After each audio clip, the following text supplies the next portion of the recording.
I'm Dr. Peter Breggin, and this is the first in my series of simple truths about psychiatry. Today I'm talking about biochemical imbalances. Has anyone ever told you that you had a biochemical imbalance? Did you go to the doctor feeling anxious or stressed or depressed and have them say, oh yeah, it's genetic, it's biochemical, you need a psychiatric drug?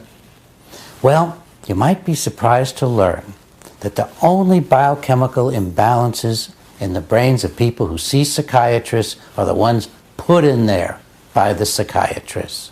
We don't have any evidence that any routine psychiatric problem, from anxiety to depression and even schizophrenia, has anything to do with a biochemical imbalance. So where did an idea like that come from? We know the answer. It was actually made up by the brilliant minds at the drug company Eli Lilly. Even before Prozac was approved for depression by the FDA, Lilly was sending its minions, its paid physicians and consultants, out into the world to say that depression was caused by a biochemical imbalance, and in particular a kind of sluggish serotonin neurotransmitter, just not enough serotonin working.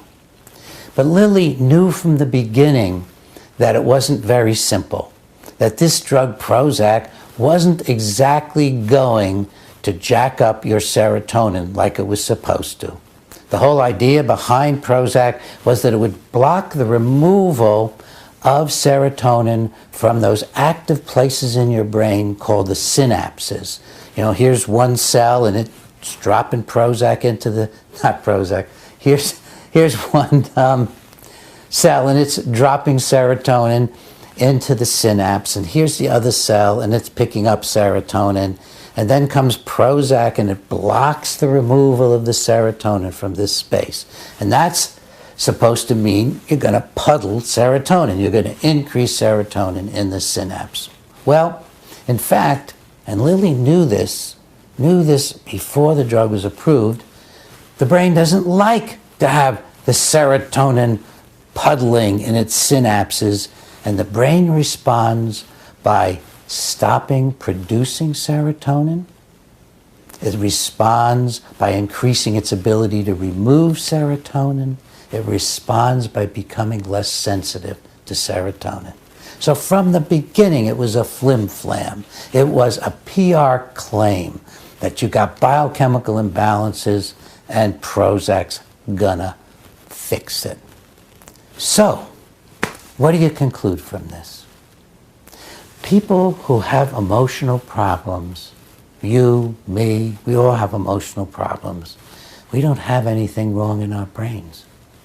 And if we do, if someday some of these problems turn out to be caused by something going on in our brains rather than in our lives, in our emotions, in our hearts, in our feelings, if it turns out to be so, then psychiatric drugs aren't fixing them, because psychiatric drugs are causing biochemical imbalances in your brain. They get into the normal brain and they change it. Whether it's nicotine that you're smoking, whether it's alcohol you're drinking, the drug is changing your brain. And that's why when you stop, you get a withdrawal reaction, because the drug has changed your brain. No doubt about it. I'll tell you a simple story. I used to drink too much coffee. I had my office in my home years and years ago, and the coffee pot was there, and had my office built onto the outside of the house. And I would just drink coffee all day long. One day, I got depressed. I got fatigued. I got achy.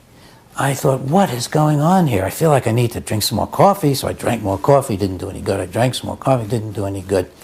For 2 days, I had a gradually improving sense of fatigue and just feeling lifeless and not really happy about what I was doing.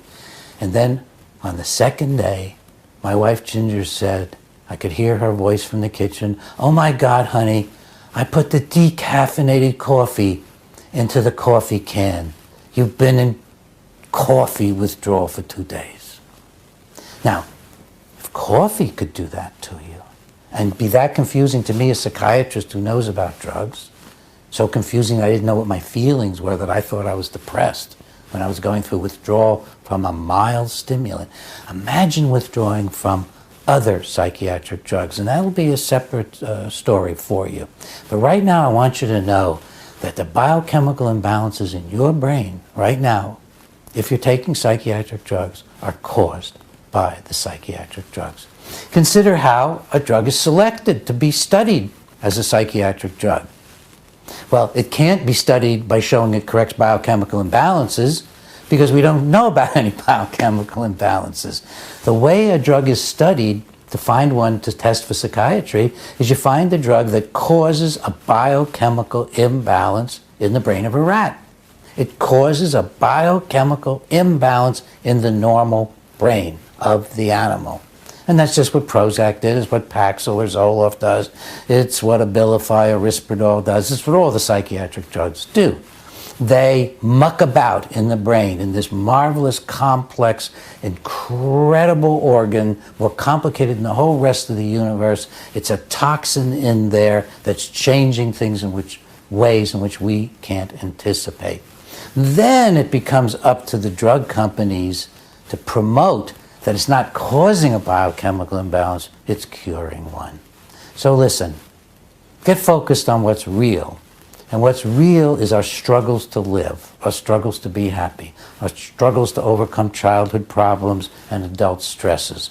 Get focused on yourself as a human being who's alive and whose brain is adequate to the tasks ahead.